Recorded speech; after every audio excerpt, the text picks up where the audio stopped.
उसके बाद मुझे पता लगा कि जो मुस्लिम समुदाय के जो उलमा है वो आपसे कांटेक्ट करके आपको मतलब कहीं ना कहीं रोकने की कोशिश कर रहे हैं, और आपने कहा है उनको कि हम आप कहोगे तो मैं सारी चीज़ें रोक दूंगा, बैठ जाऊंगा। मैं अगर विधायक बनता हूँ तो ये बेरोजगारी के ऊपर बढ़ चढ़ के काम करूँगा। कोई ऐसी फैक्ट्री कामठी में विधानसभा में लाने की कोशिश करूँगा जिससे बेरोजगारी ख़त्म हो सके। अच्छा, कि मैंने सिर्फ सकीब भाई को पद वापस लेने की ही रिक्वेस्ट की थी। कामठी ज़िले के या कामठी ग्रामीण के किसी पद पर ऑल इंडिया मजलिस इत्तेहादुल मुस्लिमीन एमआईएम के आप पदाधिकारी थे। क्या ऐसा हुआ कि पार्टी छोड़कर आपको निर्दलीय उतरना पड़ा? फैज़ भाई, एक चीज़ है जो मतलब जनता के बीच से निकल कर आ रही है। जिस तरह से मैं सर्वे कर रहा हूँ, लोगों से बातचीत हमारी चालू है, चाहे वो ऑन कैमरा हो चाहे वो ऑफ कैमरा हो। आप खड़े नहीं हैं, आप खड़े कराए गए हैं। किस तरह के विरोध अभी देखने मिल रहे हैं? सभी रहेंगे, उनके साथ मिलकर काम करो। अब आगे का तो कुछ प्लान ही नहीं है। आपके जो महाराष्ट्र के अध्यक्ष हैं इम्तियाज़ जलील साहब, उन्होंने ट्वीट करके तो सारी चीज़ें बता दी कि अब वो पार्टी में नहीं है। वो लोग पार्टी, जो लोगों ने पार्टी के अगेंस्ट जाकर निर्दलीय फॉर्म भरा है, और उनके साथ देने वाले भी, जहाँ तक मुझे पता है कि वो लोग अब पार्टी से उनका कोई लेने देना नहीं है। दावा हर कोई कर रहा है लेकिन जीत के एक ही आता है। तो उसमें दावा करना कि मैं जीत के आ जाऊंगा, मेरे हिसाब से ये बेवकूफ़ी है। आगे की पहले हम एमआईएम का चेहरा थे, बिल्कुल एक पदाधिकारी थे, हाँ, है ना। उसके चलते हमको थोड़ी तकलीफ हुई। भारतीय जनता पार्टी, कांग्रेस, ये दोनों की, या फिर मैं कहूँ पूरे 19 कैंडिडेट में आप अपने आप को कहाँ पर देखते हैं? कोई भी एक है जैसा व्यक्ति, अगर जैसा फेस करना है, घड़ी घड़ी उसको फेस करना है। अगर इसको बिठाना है मेरे को, तो मैं उसको या तो कुछ बोलूँगा या फिर उसको धमकी दूंगा। ये सारी चीज़ें आती सामने में। तो ऐसा कुछ हुआ क्या? धमकियाँ तो फ़ोन में एक दो आई थी मेरे को। एक दिमागी मेंटेलिटी बन गई है। अच्छा, समझे क्या? मुसलमान अगर खड़े हो रहा है ना, तो एक मेंटेलिटी बन गई है कि हमारा जो वोट बैंक है सिर्फ कांग्रेस के लिए स्थायित हो गया है। अच्छा, ये सोच बन गई है हमारे बुजुर्गों की भी, और हमारे कुछ लोग हैं जो उनकी भी ये सोच है कि हमने वोट देना सिर्फ कांग्रेस को वोट देना। पक्का? अरे पक्का है भाई मेरे। पसीने तो नहीं छूट रहे? देख लो, आप एसी में बैठा हुआ हूँ। देख लो, आप कहीं पसीने दिख रहे क्या आपको? देख लो। और अभी क्या रिस्पॉन्स है लोग? अभी क्या वो आपके साथ है? एज ए निर्दलीय उम्मीदवार आप मैदान में उतरे, क्या वो लोग आपके साथ है या फिर कन्नी काट लिया? अभी मैं पद पे नहीं हूँ। ओके, एमआईएम के पद पे नहीं हूँ। अच्छा। लोग भले मुझे मतलब जानते हैं कि मैं एक एमआईएम का चेहरा हूँ, और मैं इसको कबूल भी करूँगा कि मैं एमआईएम का चेहरा था। तो उसको हैंडल करते करते हम ये चीज़ सोच रहे थे, कभी हम सोच रहे थे कि हम रिवर्स आ जाए। भारतीय जनता पार्टी से कितने पैसे मिले आपको? भाई मेरे कामठी मौदा विधानसभा इलेक्शन जोरों शोर से सभी कैंडिडेट्स का प्रचार प्रसार शुरू है। उसी बीच हम एक एक कैंडिडेट्स को बुलाकर या उनके स्थान पर जाकर एनजीपी न्यूज़ उनसे बात कर रहा है, उनसे उनके विजन की बात कर रहा है, उनसे जानना चाह रहा है कि अगर जनता उनको चुनकर देती है तो इस विधानसभा के लिए किस तरह के कार्य, यहाँ की जनता के लिए किस तरह के कार्य वो कैंडिडेट या आने वाला विधायक करने वाले हैं। हमारे साथ इसी तरह से आज एक और नए कैंडिडेट फैयाज़ अहमद अंसारी साहब हैं, जो कामठी मौदा विधानसभा से निर्दलीय अपनी दावेदारी पेश कर रहे हैं। फैयाज़ साहब, बहुत बहुत स्वागत है आपका एनजीपी न्यूज़ में। जी शुक्रिया आपका बहुत बहुत। कैसा चल रहा है प्रचार प्रसार? प्रचार तो बहुत बढ़िया चल रहा है। पहले हमने शुरुआत की थी, लेकिन अभी 2-4 दिन से हम एकदम गर्मा गर्मी में हैं। अच्छा, और अच्छा खासा हमारा प्रचार चालू हो चुका है। ओके। और रिस्पांस भी मिल रहा है हमको अच्छा खासा। और काफ़ी लेट देखने में आया कि काफ़ी लेट प्रचार प्रसार में आपके कार्यकर्ता उतरे हैं। हाँ, इसकी कुछ वजह भी है, तो कुछ मैं क्लियर भी कर सकता हूँ और कुछ नहीं करूँगा। बिल्कुल बिल्कुल, है ना। मैं तो चाहता हूँ आप सारी चीज़ें क्लियर नहीं, क्लियर नहीं कर पाऊँगा क्योंकि इसमें क्या होगा, क्लियर करने से कुछ हमारे रिलेशन ऐसे भी रहते हैं, है ना। तो उसमें सारी चीज़ क्लियर नहीं कर पाऊँगा, लेकिन कुछ क्लियर कर दूंगा कि कुछ पहले हम एमआईएम का चेहरा थे, बिल्कुल एक पदाधिकारी थे, हाँ, है ना। उसके चलते हमको थोड़ी तकलीफ हुई। हम ओके। उसको हैंडल करते करते काफ़ी दिन फॉर्म भरने के बाद भी और हाँ। फॉर्म भरे उस समय भी हमको काफ़ी तकलीफ़ों का सामना करना पड़ा इस चीज़ ओके। का, है ना। तो उसको हैंडल करते करते हम ये चीज़ सोच रहे थे, कभी हम सोच रहे थे कि हम रीवास आ जाए, अच्छा। ये कंडीशन भी आ गई कि हम रीवास आ जाए। अच्छा। लेकिन बाकी ऐसा बात बनते चले गई और हम डटे रहे। हम्म। और लोगों की बाकी और बहुत सारी समझ सकते हैं आप, खुल के नहीं हम्म। बोलना चाहता मैं उस चीज़ को। हम्म। बाकी जनता भी समझदार है, हम्म। बहुत ज़्यादा समझदार है जनता, मैं जनता का शुक्रिया अदा करूँगा। तो ये ओके। सारी चीज़ करने के बाद हम फिर अभी 2-3 दिन से फुल फ्लेज में फ्रंट में आए अब हैं। आपने एमआईएम का जिक्र कर ही दिया है, तो मैं वहीं से जो है अपनी चर्चा की शुरुआत में ही जो है, मैं सोचा था आखिरी में पूछूंगा वो चीज़ें, लेकिन अब आपने जिक्र कर दिया तो उसको, जिस तरह से मैं जानता हूँ कामटी ज़िले के या कामटी ग्रामीण के किसी पद पर ऑल इंडिया मजलिस इत्तेहादुल मुस्लिमीन एमआईएम के आप पदाधिकारी थे। क्या ऐसा हुआ कि पार्टी छोड़कर आपको निर्दलीय उतरना पड़ा? मैं ग्रामीण उपाध्यक्ष था, जी। नागपुर ग्रामीण उपाध्यक्ष था। ओके। ठीक है। तो 1.5 साल पहले तकरीबन पूरी पार्टी डिसॉल्व हुई। ओके। जब पार्टी डिसॉल्व हुई तो दोबारा पद मुझे नहीं मिला। अच्छा। ठीक है, तो मैं आज़ाद हो गया, ओके। है ना। कार्यकर्ता एक अलग चीज़ हो गई और पद अधिकारी एक अलग चीज़ हो गई, है ना। अभी मैं पद पे नहीं हूँ, ओके। एमआईएम के पद पे नहीं हूँ। अच्छा। लोग भले मुझे मतलब जानते हैं कि मैं एक एमआईएम का चेहरा हूँ और मैं इसको कबूल भी करूँगा कि मैं एमआईएम का चेहरा था। तो ये था चीज़ नहीं, अभी तो चर्चा है आप है। नहीं भाई, पद ही नहीं है मेरे पास, तो मैं कैसे बोलूं कि मैं एमआईएम का चेहरा हूं। लेकिन फिलहाल बोल सकते हैं, काफी लोग भी बोल सकते हैं, आप भी बोल सकते हैं और मैं भी बोल सकता हूं इस चीज को कि मैं एमआईएम का चेहरा हूं। नहीं, इसलिए क्योंकि किसी दूसरी पार्टी को 1.5 साल बॉडी डिसॉल्व होके हुआ, किसी दूसरी पार्टी को अब तक आपके साथीदारों ने चूज नहीं किया। जो है एमआईएम के बैनर तले ही आप लोग जो भी है अब तक कर रहे थे, बिल्कुल, तो बेशक फिर आप आज़ाद अपने आप को नहीं बोल सकते ना? बेशक नहीं, आज़ाद भाई, आज़ाद में तो भरा हूँ ना, तो आज़ाद तो बोलूंगा ना मैं इस चीज़ को। तो मैं, क्योंकि मैंने आज़ाद फार्म भरा हूँ और आज़ाद दिखाया हूँ, तो जनता को तो आज़ाद बोलना ही पड़ेगा ना मेरे को कि मैं आज़ाद खड़े हुआ हूँ। कोई पार्टी का सपोर्ट नहीं है मेरे को, है ना।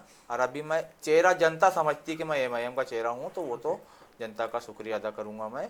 और मैं एमआईएम का चेहरा था, पदाधिकारी था, हाँ। और आगे इंशाल्लाह जैसा भी रहेगा उनके साथ मिलकर काम अब करूँगा। आगे का तो कुछ प्लान ही नहीं है। आपके जो महाराष्ट्र के अध्यक्ष हैं इम्तियाज़ जलील साहब, जी। उन्होंने ट्वीट करके तो सारी चीज़ें बता दी कि अब वो पार्टी में नहीं है। वो लोग पार्टी, जो लोगों ने पार्टी के अगेंस्ट जाकर निर्दलीय फॉर्म भरा है, और उनके साथ देने वाले भी, जहाँ तक मुझे पता है कि वो लोग अब पार्टी से उनका कोई लेना देना नहीं है।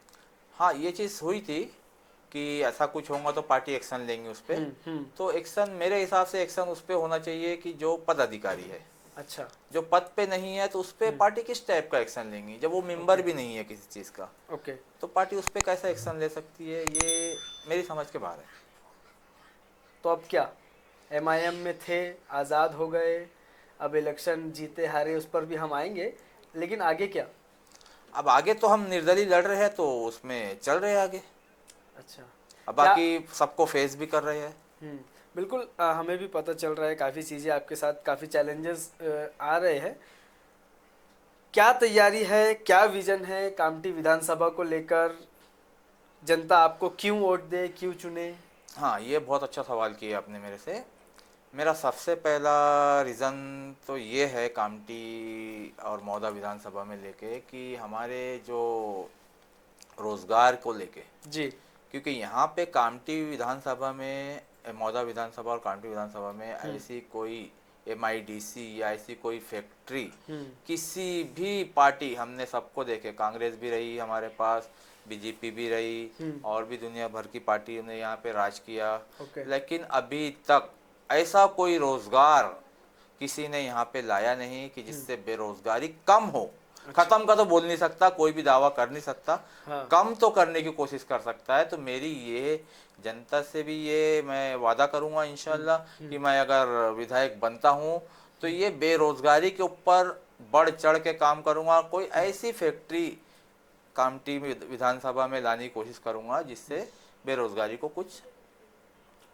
खत्म हो सके। अच्छा, और क्या विजन है? जैसे कामटी के तो अनेक मुद्दे हैं, जिस तरह से हम ग्राउंड पे जाकर सर्वे कर रहे हैं। बेरोजगारी तो बिल्कुल आपने कहा कि इस क्षेत्र में कुछ नहीं हुआ एक लंबे समय से, जो चीज़ थी वैसी ही है, सड़कें नालियाँ बिल्कुल बनाई गई। और क्या विज़न है जो युवाओं के लिए, अगर शिक्षा की बात करें, शिक्षा के क्षेत्र में क्या विज़न है आपके, हेल्थ सेक्टर में क्या विज़न है आपके, और यहाँ के बुज़ुर्गों के लिए, युवाओं के लिए, महिलाओं के लिए क्या बताना चाहेंगे? हेल्थ को लेके ये है हमारा कि जो गर्भवती महिला होती है जी। उसके लिए यहाँ पे प्रॉपर प्रॉपर बोले तो जैसे बहुत सारी परेशानी उसमें होती है ना ट्रीटमेंट में। तो यहाँ से क्या होता है, रिफ़र, और रिफ़र के लिए हमारे पास 16 किलोमीटर दूर का रास्ता है, चाहे मेवा हॉस्पिटल या डागा हॉस्पिटल या फिर मेडिकल हॉस्पिटल, वो और लंबा हो जाता है। इस पीरियड में जो नुकसानात होते हैं हमारी महिलाओं को, जो तकलीफ़ें उठाना पड़ता है, तो वो सारी चीज़ हम यहीं पे अवेलेबल करने की कोशिश करेंगे। और रोजगार का आपने बताया, शिक्षा क्षेत्र में क्या? शिक्षा को लेके हमारा ये प्रोग्राम है कि ई लाइब्रेरी का कामठी विधानसभा में उसको बनाने का, और जो हमारे ग्रामीण में है उनके लिए भी ये सब हमारे को शिक्षा के लिए करने का, और ग्रामीण में उर्दू प्राइमरी स्कूल ये होना चाहिए, उसके लिए भी हम प्रयास करेंगे। ओके। फैज़ भाई, एक चीज़ है जो मतलब जनता के बीच से निकल कर आ रही है, जिस तरह से मैं सर्वे कर रहा हूँ, लोगों से बातचीत हमारी चालू है, चाहे वो ऑन कैमरा हो चाहे वो ऑफ कैमरा हो। आप खड़े नहीं हैं, आप खड़े कराए गए हैं। नहीं, ये खड़े नहीं है, खड़े कराए गए, ये तो बेवकूफ़ की बात है।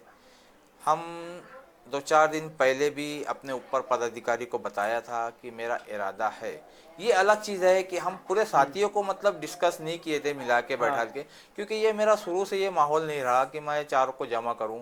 हाँ, कोई मेरे को बुलाता है तो मैं जाता हूं उनकी मीटिंगों में, जो भी राय मशवरा है वो देता हूं, लेकिन मेरे को भीड़ एकदम जमा करके इस टाइप की मतलब बताना मैं अपने आप से कुछ करना चाह रहा हूँ, हाँ। तो ये थोड़ा सी मेरी उसमें है ही नहीं। लेकिन आप तो एक पार्टी से जुड़े हुए थे, और एटलीस्ट शहर के पदाधिकारियों को बताना, शहर के जो जिसके साथ आपने काम किया, जिसके साथ मैं समझता हूँ पिछले इलेक्शन में आपने काम किया, वो पूरी टीम को कहीं ना कहीं अपने कॉन्फिडेंस में लेना, और फिर कि भाई अब मैं इलेक्शन लड़ रहा हूँ। हाँ, इसका एक बहुत बड़ा रीज़न ये हुआ है कि जैसे हमारी पार्टी डिसॉल्व हुई थी, हाँ। तो डिसॉल्व के समय हमने कुछ 4-5 लोग एमआईएम के अच्छे मतलब जो मजबूत लोग थे, हमने उस पद को, यानी जो हमारे सकीबुर रहमान का नाम ले लूँगा सीधा मैं, क्योंकि हमको वो पद चाहिए था वापस, सकीबुर रहमान साहब का। उसके लिए मैंने ऊपर में नागपुर में जाके लोगों से मीटिंग किया था। तो सकीबुर रहमान के अलावा उसके नीचे के जो भी साथी जो भी है, उन्होंने मेरे को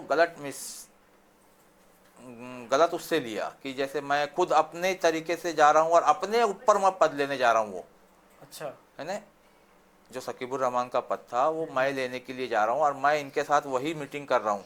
जैसे हमारे प्रभावी साहब है और भी नागपुर के जो लोग हैं, उनसे जो मैं मीटिंग कर रहा था, मैं ये मीटिंग यही कर रहा था कि मेरे को सकीबुर रहमान का जो पद है वो हमको वापस दिया जाए। कि हमारी जो किसके लिए? सकीबुर रहमान के लिए। अच्छा।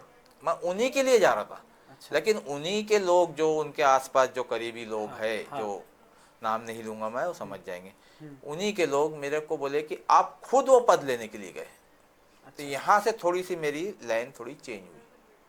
अच्छा, दूरियां बनती गई। जी, दूरियां होते गई, जबकि मेरे गवाह है जो मेरे साथ गए थे, जिनके पास मैं गया था अपने पदाधिकारी के पास, वो भी गवाह है मेरा कि मैंने सिर्फ सकीब भाई को पद वापस लेने की ही रिक्वेस्ट की थी। तो आपने बताया शकीबुर रहमान को कि ये बात मैंने, चीजें तो क्लियर करना आपका काम मैंने है। किया ना, उस चीज़ को सकीबुर रहमान को क्लियर किया मैंने कि सकीब भाई आप इनसे पूछो ये गए थे, आप इनसे पूछो ये गए थे, मैं नहीं बोलूँगा। मैं बोलूँगा तो आपको लगेगा कि मैं अपनी बातें कर रहा हूँ। अच्छा। फिर वो उनसे मैंने उस चीज़ को क्लियर की, लेकिन एक जगह बन गई मेरे दिल में। अच्छा। कि ये नाराज़गी हो रही है करके, इसलिए बताया नहीं। हाँ नहीं, इस बार जो बताने का रीज़न नहीं था।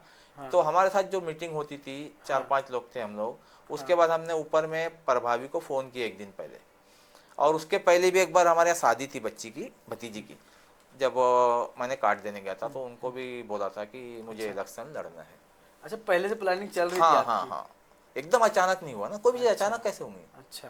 तो उन्होंने भी बोला कि मैदान खुला है। पदाधिकारियों ने बोला? हाँ, मैदान खुला है, पार्टी, मैंने टिकट की बात की थी। अच्छा, टिकट मांगे थे। हाँ, टिकट की बात की, लड़ाते होंगे तो मैं लड़ूंगा इंशाल्लाह। तो बोले नहीं कि टिकट नहीं मिलेंगी, लड़ाएंगे नहीं कामटी में। जब रीज़न? लड़ाए, वो नहीं पूछा मैंने। पिछली बार तो लड़ाए थे। हाँ, पिछली बार लड़ाए थे, इस बार हो सकता है उनके कोई और रीज़न हो, वो नहीं पूछा मैंने। मैंने बोला नहीं लड़ाएंगे तो निर्दलीय, तो सबको हक है, बोले लड़ सकता है। और अभी क्या रिस्पॉन्स है उन लोगों का? अभी क्या वो आपके साथ है? एज ए निर्दलीय उम्मीदवार आप मैदान में उतरे हैं, क्या वो लोग आपके साथ है या फिर कन्नी काट ली आपसे भी? नहीं, साथ में तो नहीं है, अच्छा, साथ में नहीं है। कुछ लोग कुछ तो है ना, जो जो हमारे है साथीदार, वो तो है, सामने आ रहे सामने हैं आके जो, फ्रंट में फेस भी कर रहे हैं ऐसे और लोग। बैक से? बैक से भी है काफ़ी लोग। भारतीय जनता पार्टी से कितने पैसे मिले आपको? भाई मेरे, ये कौन सा सवाल किया आपने? भारतीय जनता पार्टी का कहीं से टच ही नहीं है मेरा, कोई भी टच नहीं है। कोई टच ऐसा बताए, कोई ऐसा साबित कर ले कि मेरा कोई टच है तो बता ना। नहीं मिले? कुछ भी नहीं, कांग्रेस से? कोई पार्टी से नहीं है। पक्का? अरे पक्का है भाई मेरे, पसीने तो नहीं छूट रहे थे? देख लो आप, एसी में बैठा हुआ हूँ, देख लो आप, कहीं पसीने दिख रहे क्या आपको? देख लो। अच्छा, चलिए, फैयाज अंसारी साहब है हमारे साथ। फैयाज भाई, जिस दिन नामांकन हो रहा था, जी जिस दिन आखिरी डेट थी, जी। चर्चाएं थी कि फैयाज साहब अपना फॉर्म वापस लेंगे, क्या सच्चाई है इसमें? नहीं, हमारा इरादा होता वापस लेने का तो हम कहीं थोड़ा सी हट गए थे कामटी से बिल्कुल। 2-4 दिन के लिए, हम्म, क्योंकि तकलीफ सबको मालूम है इलेक्शन में क्या होता है। हम्म, और हम लड़ने झगड़ने वाले लोग नहीं हैं अच्छा। कि हम लोगों को फेस करे ऐसा वैसा, हम्म, है ना। तो इसीलिए हम बोले कि थोड़ा दूर हो जाएंगे। हम्म, उसको जैसे एक बोलते, कैसा बोलते कि अगर दूरी बने रहेंगी तो थोड़ा सी अच्छा रहेगा, फिर जैसा टाइम निकल जाओ, आप आ जाओ तो हाँ, घर में आ सकते हो आप, उस टाइप से थोड़ा सी किए थे। नॉर्मल रहती सारी हाँ, चीज़ें। ताकि गुस्सा लोगों का ठंडा हो जाता उसमें। सामने अगर देखते हैं तो गुस्सा हम्म, बढ़ता हम्म, है ना। जैसे कोई भी दुश्मन अगर घड़ी घड़ी सामने आए, हाँ। दुश्मन कहाँ हो गए अभी हम? जो भी मतलब जैसा जैसा बोलना चाहिए, कैसा बोलना चाहिए उसको, कि हाँ, कोई सही। कोई भी एक है जैसा बिल्कुल बिल्कुल, व्यक्ति, सही अगर सही जैसा बता रहे हैं। फेस करना है, घड़ी घड़ी उसको फेस करना है, अगर इसको बिठाना है मेरे को, तो मैं उसको या तो कुछ बोलूँगा या फिर उसको धमकी उमकी दूंगा, ये सारी चीज़ें आती सामने में। तो ऐसा कुछ हुआ क्या? धमकियाँ तो फ़ोन में 1-2 आई थी मेरे को, अच्छा, फिर मैंने फ़ोन भी बंद कर दिया था, है ना। 2-4 दिन फ़ोन बंद था मेरा। अच्छा। आने के बाद भी काफ़ी बातें चीतें हुई लोगों से, हम्म, सबको फेस किए अल्लाह करम से। हम्म। अभी सब नॉर्मल हो गया है इंशाल्लाह, और काम कर रहे हैं। अभी प्रचार प्रसार में क्या मुस्लिम इलाकों को टारगेट किया जा रहा है सिर्फ, या फिर पूरी विधानसभा जो ग्रामीण है? क्योंकि मैं देखने में आ रहा हूँ कुछ कैंडिडेट जो है सिर्फ मुस्लिम इलाकों में बैनरबाजियां कर रहे हैं, आप भी उसमें से है या फिर कुछ नहीं चालू नहीं है ग्रामीण में नहीं काम? नहीं, ग्रामीण में हमारा काम चालू जिस है। तरह से माहौल चर्चा जैसा है कि भाई मुस्लिम कैंडिडेट है, मुस्लिम वोट काटने के लिए जो है, अगर आप 10-20 हज़ार 5 हज़ार वोट ले लेते हैं, दूसरे तीसरे स्थान पर भी अगर आते हैं, तो किसी न किसी को तो फायदा इनडायरेक्टली हो जा रहा है। ये कैसा हो गया है जिसान भाई, एक दिमागी मेंटेलिटी बन गई है, अच्छा। समझे क्या। मुसलमान अगर खड़े हो रहा हम्म, है ना, तो एक मेंटेलिटी बन गई है कि हमारा जो वोट बैंक है सिर्फ कांग्रेस के लिए स्थायित हो गया है। अच्छा। ये सोच बन गई है हमारे बुजुर्गों की भी, और हमारे कुछ लोग हैं जो, उनकी भी ये सोच है कि हमने वोट देना सिर्फ कांग्रेस को वोट देना। हाँ। बाकी हम सिर्फ वोट देने के लिए ही बने हैं, और वो भी सिर्फ कांग्रेस को।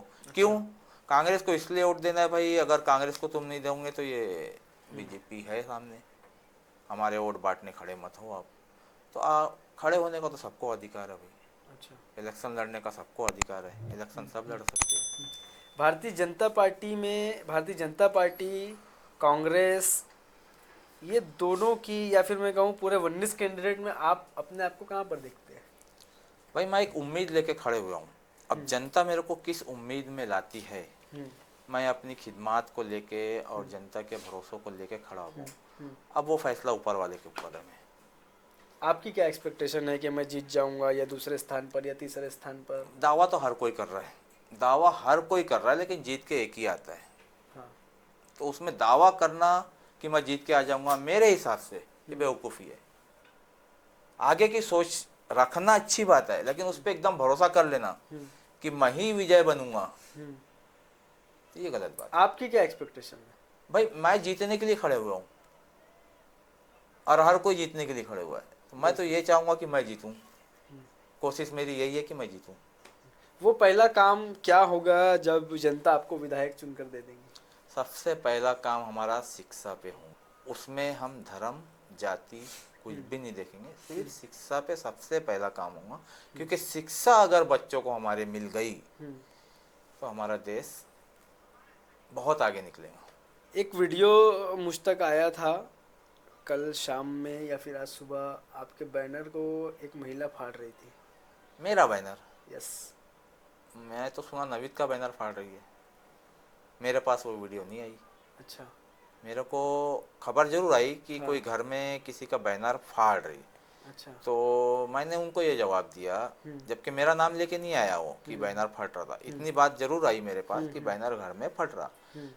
तो मैंने बोला यार ये बैनर फाड़ने वाली चीज़ गलत है, चाहे वो अदर किसी का भी हो। नाम तो मेरा आया ही नहीं था उस समय। अच्छा। तो मैंने उनको ये बोला भाई ये किसी ने करवा रहा है, नहीं समझे, कोई ना कोई करवा रहा, चाहे वो मेरा बैनर हो या मैं किसी का फड़वाऊं घर में और उसको वीडियो बना के वायरल कर दूं। अच्छा। ये कोई करवाता है। किस तरह के विरोध अभी देखने मिल रहे हैं जनता से प्रचार प्रसार के दौरान कि भाई आप वोट कटवा है, आपको इसने खड़े कराया, आपको उसने खड़े कराया? हाँ, किस तरह के विरोध? कल बहुत सारी हम फेरुमल चौक पर, मतलब कहाँ से निकले हम, ताज चौक से निकले, ताज होटल से निकले हमने, और वहाँ से लाल मदरसा चौक आया, लाल मदरसा से फिर फेरुमल चौक गए। तो ये सब पूरे बीच के रास्ते में दो चार लोगों से हमारी अच्छी खासी बाताबाती हुई। मतलब सवाल जवाब हुआ, बाताबाती में सवाल जवाब हुआ। तो उन्होंने ये कहा अरे तू क्या खड़ा हो गया, अरे आप जबान जैसे हम उम्र हमारा, तो ये लैंग्वेज में। अच्छा। हाँ, तो भाई बोला क्यों नहीं खड़े हो सकते भाई? हाँ, तो बोले नहीं आप कब से, मतलब बहुत दिन से है पॉलिटिक्स में, हर कोई जानता है हमको, हम पॉलिटिक्स है, पॉलिटिक्स कर रहे। ये अलग चीज़ है कि ऊंचे लेवल की राजनीति हमको नहीं आती, लेकिन राजनीति में तो है ना, जो भले खिदमती तौर पे है लेकिन है तो राजनीति में। एक चेहरा भी बनाए थे हमने राजनीति में, और है भी अल्हम्दुलिल्लाह। तो नहीं आप पैसा लेके खड़े, मतलब भाई मेरे बंद करो यार ये सब चीज़, कब तक चलाओगे? हाँ, ठीक है आपको लगता है हम इतना पैसा नहीं खर्चा कर सकते, लेकिन कुछ लोग हमारे दोस्त भाई है तो कर सकते हैं चीज़। सहयोग है आपको? कोई सहयोग है, भाई बंधु का हमारे, कोई पार्टी नहीं। अच्छा। अच्छा, अभी भी जो है जिस तरह से आपने कल पूरे जोश के साथ प्रचार प्रसार शुरू किया, आपके कार्यालय अलग अलग एरिया में ओपन हो रहे हैं, उसके बाद मुझे पता लगा कि जो मुस्लिम समुदाय के जो उलमा है वो आपसे कांटेक्ट करके आपको मतलब कहीं ना कहीं रोकने की कोशिश कर रहे हैं, और आपने कहा है उनको कि हम, आप कहोगे तो मैं सारी चीज़ें रोक दूंगा, बैठ जाऊंगा। बिल्कुल 100%, इससे मैं मुकरूंगा नहीं। मैंने एक उलमाओं से मुलाकात हुई अचानक नमाज में, उन्होंने बोला बैठ जाओ भाई। तो नमाज के बाद फारिग होकर मुलाकात किया मैंने उनसे। अच्छा। मौला आलिम साहब ठीक है आप बोले बैठ जाओ मजमे में, आपकी कदर करता हूँ मैं। हाथ पकड़ा उनसे, थोड़ी देर हाथ पकड़ के ऐसा बात किया मैंने उनसे कि आप एक काम करिए, आप पूरे मुस्लिम को जितने भी कैंडिडेट है आप उनको इकट्ठा कर लीजिए और उनसे बात करिए। आप अगर आपको ऐसा लग रहा है कि हमारी कम्युनिटी, मुस्लिम कम्युनिटी एक साइड वोट डाल सकती है, आप किसी एक को खड़े कर दो, आप लैटरी सिस्टम कर दो। अच्छा। हम एग्री आपको। क्या कहा उन्होंने? उन्होंने कल कुछ की मीटिंग तो नहीं पहुंचे लोग। अच्छा। हाँ, सारे मुस्लिम कैंडिडेट? हाँ मैं तो गया था, मैं गया था वहाँ पर, लेकिन उनका टाइमिंग चेंज हो गया था। अच्छा। मेरे को मिला था टाइमिंग ऐसा बात का, मैंने ऐसा पढ़ा, ऐसा पढ़ने के बाद गया वहाँ पर, लेकिन उनका टाइमिंग 9:30 बजे का था, और अभी ऐसा हो रही जल्दी। 8 साल है। हाँ, तो मैं बोला टाइम तो बहुत लंबा है, तो बोले हम आपको मैसेज दे देंगे। अच्छा। उन्होंने मैसेज डाला कि एक आती दो लोग आए थे करके बस, तो उसमें बात बनी नहीं कुछ ऐसी। पिछले 20-30 साल, ये तो अभी तो हमने चर्चा की, आपको क्या तकलीफ़ें आई है ना, किस तरह से किन किन लोगों से आपके कांटेक्ट हुए, अभी जो चैलेंजेस आप फेस कर रहे हैं ड्यूरिंग द प्रचार प्रसार जिसे कहा जाता है, आप काफ़ी चैलेंजेस उसके अंदर फेस कर रहे हो, अब मुझे भी पता लगा। अगर मैं पिछले विधायकों की बात करूं 20-30 साल 40 साल की, चंद्रशेखर बावनकुळे रहे, यादवराव भोयर रही, सुलेखा कुंभारे रही, उसमें मंत्री तक लोग बने, किस तरह का और आप मैं समझता हूँ स्थानीय हैं, शुरू से कामठी के वासी है आप, क्या चेंजेस देखने को मिले और क्या लगता है क्या चीज़ें नई हुई जो होने चाहिए थी? जैसे हम बचपन से अगर देखते आए एक चीज़, तो हम्म। हमारे पास फुटबॉल ग्राउंड था, रब्बानी ग्राउंड के नाम अच्छा। से, ठीक है ना। हम तो ये समझते थे बचपन में कि ग्राउंड हमारा है, हम्म। ठीक है, अच्छा खेले गलत कूदे, फहमी।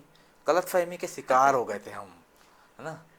अच्छा खेले कूदे, उसी मैदान में खेल कूद के बड़े हुए हम, है बिल्कुल ना। बिल्कुल अल्हम्दुलिल्लाह अच्छा मैच वगैरह खेले, फुटबॉलर तो कामटी में फुटबॉल के नाम से तो जानी जाती बिल्कुल कामटी ना। बिल्कुल। जब इतना बड़ा फुटबॉल फुटबॉलर के नाम से कामटी जानी जाती है, हाँ तो इतने बड़े बड़े नेता आए, इतने बड़े बड़े मंत्री आए हाँ रहे, है हाँ ना। हाँ। उनको ये चीज़ पे ध्यान आया ही नहीं कि ये कामटी को फुटबॉल के नाम से जाना जाता। बिल्कुल।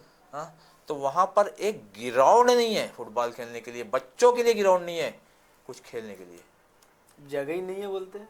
तो भाई जगह कहाँ से लाऊंगे, इतनी बड़ी जगह थी ना, मिलिट्री ग्राउंड पे हम खेलते ही थे ना, तो वहाँ कर सकते थे कुछ, और जगह कैसे नहीं, कहाँ है जगह बताइए। जगह कैसे नहीं है, सरकार तो जगह कहीं भी बना सकती है। 3 भाई किलोमीटर गादा में बनाकर तो दे रहे हैं। भैया उतनी दूर 3 किलोमीटर डेली कौन जाएगा साढ़े मेरे तीन भाई, किलोमीटर सॉरी। उतनी दूर कौन जाएगा बताओ ना। इसी रब्बानी ग्राउंड को अगर मेहनत करते मंत्री वगैरह, तो मेरे हिसाब से हो सकता था ये काम और उसी क्या पीरियड लगता में, है? जिस पीरियड में हम खेलते थे वहाँ बचपने में। जब तो एकदम आज़ाद था, आप पैदल चले जाओ, कोई रोकथाम नहीं हाँ थी, बिल्कुल। है ना। जब से फिर मिलिट्री के बड़े बड़े अधिकारी आने लगे, उनके हिसाब से जैसे उनको तकलीफ़ें होने लगी सिविलियन से, तो वो अपना वो बाउंड्री बांधना चालू किया। ओके। शहरी मुद्दे क्या लगते हैं आपको, क्या है ग्रामीण में क्या होना चाहिए? अब बीइंग अ मुस्लिम, आप एक मुस्लिम है, क्या मुस्लिम इश्यूज है जो एक विधायक के तौर पर आपको करने चाहिए या जो होने चाहिए थे अभी तक? हमने अभी दौरा किया था ग्रामीण का, हम्म। तो उसमें एक गांव है खरबी करके, हाँ हमारे उसमें आता हाँ। है कामठी ना, मोता कामटी विधानसभा विधान में। मौदा में आता। तो उसमें हमने दौरा किया, तो उसमें सबसे बड़ी चीज़ ये आई है कि हमारे पास कब्रस्तान नहीं है, अच्छा। है ना। मुस्लिम समाज में कब्रस्तान नहीं है, तो कब्रस्तान के लिए या तो उनको मोमिनपुरा या खरबी के इलाके तौर खरबी पर। को, खरबी कितनी जो, ग्रामीण में। हाँ ग्रामीण में, तो या तो मोमिनपुरा लेके जाना पड़ता, या तो फिर ताजाबाग शरीफ लेके जाना पड़ता, या फिर कामठी अपना, ले। नहीं नहीं कामटी नहीं, ये तुम्हारा हसन बाग, अच्छा हाँ। सारी चीज़ें दूर है वहाँ से। और उसमें भी उनको तकलीफ ये होती है कि जैसे मोमिनपुरा, एक मिसाल दे रहा हूँ मैं, कि मोमिनपुरा ले गए तो हाँ वहाँ के लोग बोलते भाई हमारे यहाँ के लोग, क्योंकि जाहिर सी तौर छोटी हाँ हाँ। है ना, मोमिनपुरा की भी कब्रस्तान छोटी है, बहुत जी बड़ी जी कब्रस्तान नहीं जी। है। तो ये चीज़ आती है, उनको फेस करना पड़ता है, फिर लोगों से बात करना पड़ता है, फिर उनको दफनाना पड़ता है। तो ये अच्छा। चीज़ इंशाल्लाह हम अगर विधायक बनते हैं तो ये चीज़ के लिए हम करेंगे कोशिश। और क्या इश्यूज है? ये तो अपने कब्रिस्तान की बात की। एक और चीज़ है कि हमारे कामटी में ही, हम्म। मेरे हिसाब से मैं 20 साल हो गया हूँ, एक जी। मिलिट्री मस्जिद अच्छा हाँ। है ना। उसको हम अगर देखें रोड से जाते हैं हाईवे से, तो पहले हमको नागपुर जाते हैं तो पहले चर्च पड़ेगा, जी। तो चर्च का गेट ओपन है रोड से, ठीक है। उसके बाद पड़ेगा एक मंदिर, हम्म। मंदिर अब कौन से भगवान का है वो थोड़ा सा नहीं मालूम मेरे को, लेकिन मंदिर पड़ता है, मंदिर का भी ओपन रोड से है। अच्छा। उसके बाद है मस्जिद, हम्म। ये पूरी छावनी इलाके में आता है ना। अच्छा। तो ये दोनों ओपन है, और मस्जिद का गेट बंद कर दिया गया है। रोड से शुरू था पहले। हाँ पहले शुरू तो हमने नमाज पढ़ी है वहाँ पर, तरावी पढ़ी है हमने वहाँ पर। अच्छा। हाँ, आतिफ उस्मानी ये करके यहाँ के जो आरिफ हाफिज जी है, वो नमाज पढ़ाते हैं तरावी, उनके साथ नमाज पढ़ी हमने तरावी वहाँ पर। अच्छा। हाँ, अब वो किस उससे हुई, कैसे बंद हुई, तो उसके लिए कोशिश करेंगे इंशाल्लाह।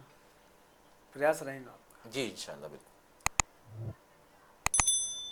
कामटी मोदो विधानसभा में आपने सर्वे किया, दौरा किया, क्या लगता है कितने गांव हैं अपने यहाँ पे? तकरीबन 300 तो होना चाहिए। 300।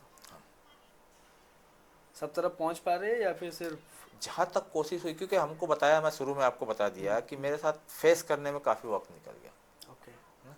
फिर भी बाहर निकलने में समय लग गया हाँ आपको। थोड़ा समय लग गया, तो उसमें जितना पॉसिबल हो पा रहा है मेरे को, डेली 2 ढाई, कल मैं 2:30 बजे रात में खरबी से आया। अच्छा। हाँ, तो वो थोड़ा सी तकलीफ हो रही है, समय है कम, दौड़ना है ज़्यादा। बिल्कुल। तो फैयाज भाई, काफ़ी कुछ चर्चा तो हो गई है। अब आई थिंक बहुत लंबा इंटरव्यू हो रहा है हमारा, उसको एंड करेंगे। क्या कामठी विधानसभा की जनता से कहना चाहेंगे? जिस तरह से आपका प्रचार प्रसार शुरू है, लेट आप हुए हैं लेकिन अभी 7 दिन फिर भी बचे हुए हैं, क्या कामठी की जनता से कहना चाहेंगे? हमारे व्यूवर्स से क्या कहना चाहेंगे? कामठी की जनता से मैं रिक्वेस्ट करूँगा, दरख्वास्त करूँगा कि मैं हॉकी बॉल लेके खड़े हुआ हूँ जी। मेरा चुनाव निशान है हॉकी बॉल। तो आप इस हॉकी बॉल पे आने वाली 20 तारीख को ज़्यादा से ज़्यादा वोट दे के मुझे कामयाब बनाए। और मैंने अपनी सारी डिमांड और जो भी मेरी कोशिश है वो सारी चीज़ आपके सामने रख दी है। अब आप मेरे को 20 तारीख को नाउम्मीद नहीं करेंगे, ये आप लोग से मैं उम्मीद करता हूँ। चलिए, बहुत बहुत शुक्रिया।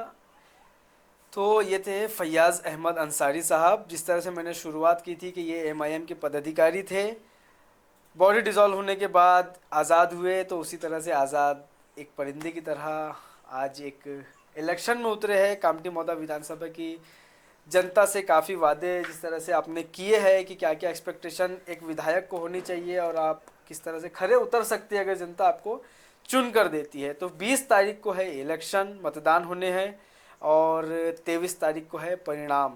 19 कैंडिडेट्स है, जनता किसे विजय बनाएंगी ये समझ में आएगा, ये दिखेगा 23 तारीख के दिन। बने रहिए NGP न्यूज़ के साथ। बहुत बहुत शुक्रिया। इन त्योहारों पे घर लाएं नए electronic items, LED TV, smartphones, washing machine या फिर हो AC। हमारे यहाँ सभी इलेक्ट्रॉनिक अप्लायंसेस पर 0% डाउन पेमेंट के साथ फाइनेंस फैसिलिटी और एक्सचेंज ऑफर के साथ पाए ढेर सारे गिफ्ट वाउचर जीतने का मौका। मम्मी के किचन के लिए खरीदना हो ओवन या पापा के लिए खरीदना हो स्मार्टफोन, इलेक्ट्रॉनिक अप्लायंसेस को खरीदना तो सुरेश इलेक्ट्रॉनिक शोरूम ही आना।